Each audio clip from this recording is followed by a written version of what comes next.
And thanks for staying for the last presentation of the day. I want to talk about, not about surgery, but resuscitation. And we're going to talk about resuscitation of patients in severe hemorrhagic shock. As I said yesterday, I work in Houston, Texas. This is National Trauma Database numbers. We're the busiest trauma center in the United States. Admit almost 7,000 patients a year. Worldwide, injury is a big deal. We're going to do just a little epidemiology for a second. And this paper just came out in the New England Journal of Medicine this month talking about the global impact of injury, predicted to be one of the largest sources of death in worldwide by 2020 with WHO. And something that's not appreciated outside of the surgical trauma world is its much greater impact than HIV, tuberculosis, or malaria. And by the way, increasing causes of death up to by 24% over the last decade because of the increasing use of motor vehicles around the world. Injury, death from injury happens very quickly.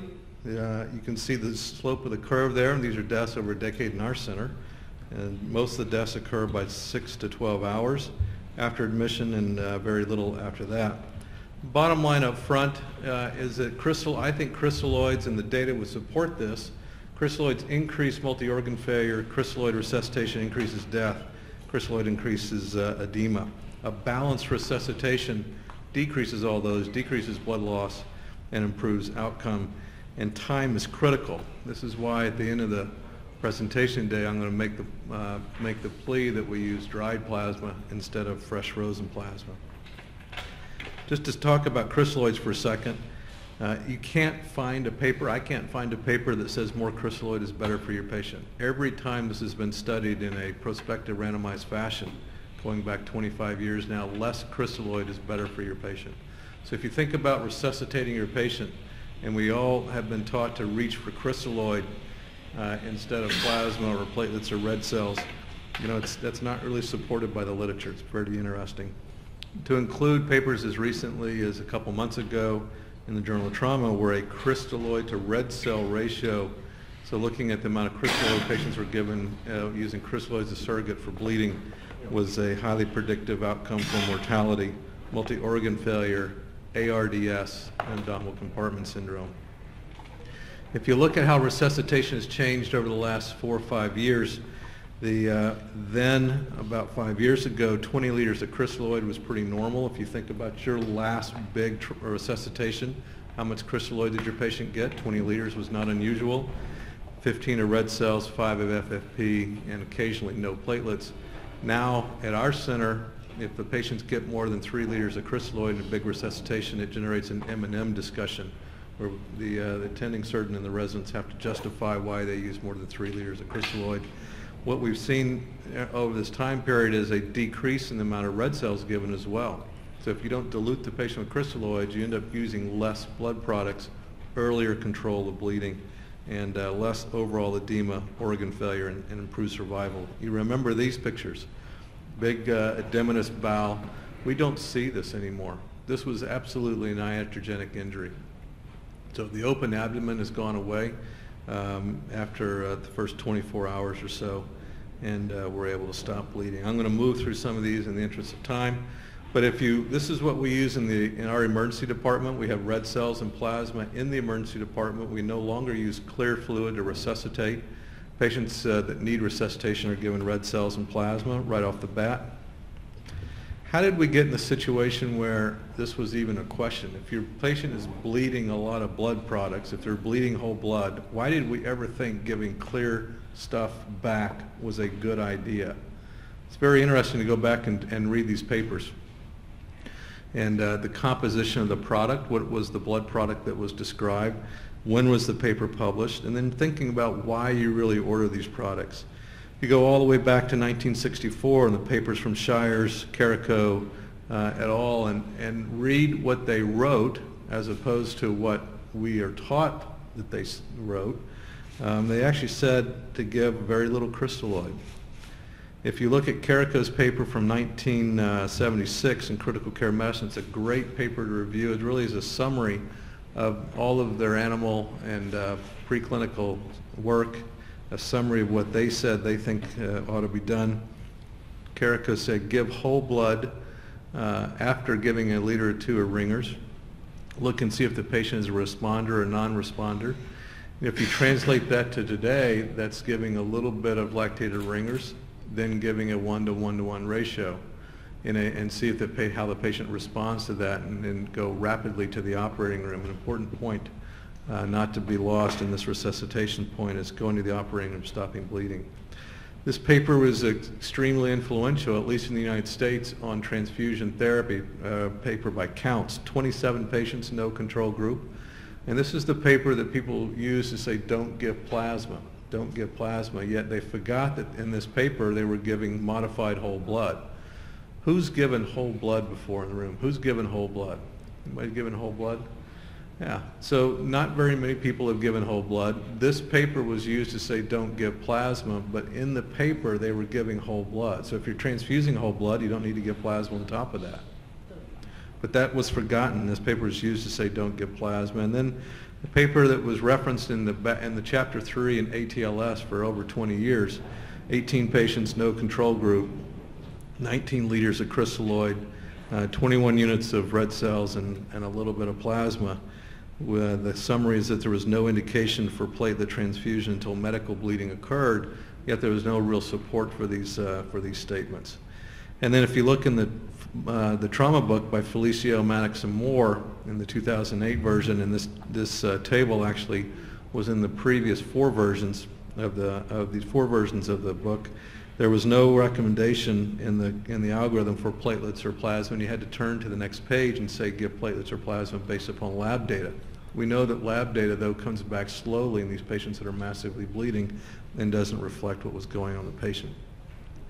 So the lesson on our evidence base, if you go back through the literature of why we give plasma or don't give plasma or platelets, was it's based upon 78 patients from 3 small single-center studies without a control group using blood products that were no longer available today. Yet these data were used to guide therapy for the last 30 years. We then move forward to this paper by Borgman out of Iraq, and it was published in 2007 with data that were collected in 2005 suggesting that a more balanced ratio of plasma improves survival. This group had a 19% mortality, and this group had a 65% mortality. We repeated these studies in the civilian practice with 466 massive transfusion patients at 16 trauma centers in the United States, and showed that if the patients who got a higher ratio, a more balanced ratio of 1-to-1 plasma to red cells, had a higher survival than the patients, than the centers who used a lower ratio. And there was a significant center effect. The patients who got a more balanced ratio had a lower incidence of bleeding to death, and the Kaplan-Meier curve suggested that all of the action occurred pretty early here. And then, as we showed in that previous table at the graph at the beginning, there was very little death after the first day or so. Brian Cotton has published one of probably the better papers in this series so far that looks at a before and after in damage control surgery patients. And just in the interest of time, I'll go to the conclusion here is that by giving a more balanced ratio in the damage control laparotomy patients, you end up giving less crystalloid, less plasma, less red cells, and decreasing all the inflammatory consequences. So there's the opinion by giving a balanced amount of plasma and red cells that you'll increase ALI and ARDS and organ failure. It's actually not true, it's just the opposite. Because you stop bleeding sooner and you end up giving less blood products in total, get the patients out of shock faster, that you decrease all of the inflammatory consequences and improve survival. Now there is a question here of survival bias, and Snyder raised this question in the literature. It's a great question. Are the patients living because they get plasma and red cells early, or are they living long enough to get plasma and red cells early? The survival bias question is important not in just this area, but in all areas of trauma literature where time is such an important factor. To answer to that question that Snyder raised, we'll have to have prospective randomized studies to answer that question, which are ongoing right now. How do you make early blood products happen if you're going to do this? Well, then you have to work with your blood bank and your blood donor center. You put red cells and plasma in the emergency department, and it's using A, B, or A plasma. There are centers that are now putting platelets in the emergency department. You can put it on a rocker. You don't have to type and cross platelets, so you can transfuse them there very early. And then if you believe that these products improve outcome in the hospital, then they should go pre-hospital as well. Actually using thawed plasma, which is nothing more than FFP that has a different label on it, it's good for 5 days. saves money. This is a paper by one of the leading hematology groups in the country that showed that it saved money for them. And then Zaid Radwan, who's one of the medical students who worked with us, just published this paper a couple months ago, where we moved the thawed plasma from the blood bank into the emergency department and improved survival because we decreased the time it took to get the plasma into the patient. Now, I'm not suggesting that plasma be used for everybody. Blood products still have complications associated with them, but in the patient, that 10% of patients in shock, it seems pretty clear to us, based upon the large amount of retrospective data, and there are some prospective observational data, that using blood products in a balanced fashion actually decreases the inflammatory consequences associated with blood products. I'm not going to go through the decade of work, but there's now a decade of work in this area, culminating in the proper study, which is ongoing, that will end up enrolling 680 massively transfused patients at 12 centers in North America. The study is about 3/4 of the way done. We should conclude enrolling in December of this year. What do we do in Houston? If you come to Houston and if you come to visit and unfortunately get injured, you get on a helicopter, you're going to get plasma pre-hospital, and you're going to get plasma in the emergency department. Plasma is your primary resuscitation fluid. We do this in a balanced fashion, starting with red cells right off the bat. We give platelets early. When the bleeding slows down enough where the thromboelastography or the TAG becomes back in a relevant time period, then we do goal-directed transfusion with the TAG. It's not rigidly ratio-driven, and it's not rigidly TAG-driven. It incorporates both of those elements and also the element of time, logistics, and personnel specific to the injury location of where we are. Now, shifting gears for just a second, if you accept that using this balance ratio is associated with improved outcome in the hospital, then the pre-hospital environment should use exactly the same approach. It should be a seamless continuum. Why would you resuscitate with crystalloid in the pre-hospital environment if you resuscitate with plasma in the hospital? So this logic is what pushes us to move plasma pre-hospital. We did this about 20 months ago now. We put plasma and red cells on the 4 helicopters that transport 2,500 patients a year, trauma patients, into our hospital. And we've now treated over 130 patients, with the vast majority of them continuing to receive blood products in the hospital. And we showed a significant improvement in early survival and a strong trend towards improved survival by hospital discharge. The next step in this area is using dried plasma. We wrote this paper a couple years ago. It says liquid plasma is good, thawed plasma is good, but there are logistic difficulties of putting this pre-hospital and in smaller trauma centers where you don't have a high enough volume. And so I think that the future of blood banking is using completely dried products, just like you have an antibiotic sitting on the shelf. We'll have dried red cells, plasma, platelets, and fibrinogen. All of these products are in clinical trials around the world. None of them, this is not a new idea. As far back as World War II, these products were used on the beaches of Normandy and others by medics. And frankly, I'm jealous you guys and your Israeli Defense Force have dried plasma that has been distributed across your entire force. You are the only country in the world that I'm aware of that has done a wide distribution of dried plasma in the hands of all medics and physicians pre-hospital.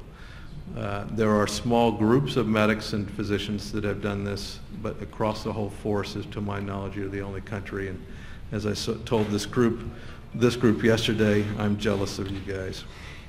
So in summary, there certainly is a lot of tradition out there about resuscitation. There are some pretty good data. When you go and actually read these papers, the data, I think, speak pretty loudly about the best way to resuscitate patients. We can make the presenting problem of profound hemorrhagic shock a lot worse by creating an iatrogenic resuscitation injury that generates large amounts of multi-organ failure, ARDS and ALI. You can make that a lot better by giving a balanced resuscitation with plasma and platelets. There are risks to blood products. They're not without risk. Nothing we do is without risk in this area, but you're talking about a group of patients that have a 40 to 50% mortality. I think it's important to work collaboratively with the blood products guys, the hematologists and blood bankers, and then understand the basic science that goes along with this. Thank you very much.